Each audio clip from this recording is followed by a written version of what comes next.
দুই শ্রেণীর মানুষ জান্নাতের সুঘ্রাণ একেবারেই পাবে না, অথচ হাজার হাজার মাইল দূর থেকে জান্নাতের ঘ্রাণ পাওয়া যায়।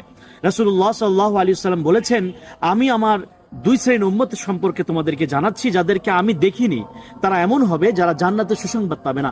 এক শ্রেণীর হচ্ছে ওই সমস্ত ব্যক্তিরা যাদের হাতে কিছু একটা থাকবে, যেটার মাধ্যমে তারা মানুষদেরকে আঘাত করবে, মানুষদেরকে কথায় কথায় তারা প্রহার করবে, অথবা এটার মাধ্যমে কষ্ট দিবে।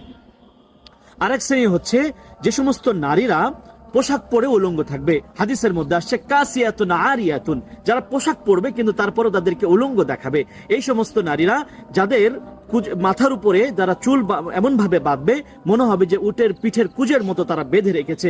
এই সমস্ত নারী যারা মাইলাতুন মুমিলাতুন, যে সমস্ত মানুষদেরকে পুরুষদেরকে নিজেদের প্রতি আকৃষ্ট করবে, নিজেরাও পুরুষদের প্রতি আকৃষ্ট হবে। এই সমস্ত নারীদের ব্যাপারে রাসূলুল্লাহ বলেছেন জান্নাতের সুঘ্রাণ তারা পাবে না, অথচ হাজার হাজার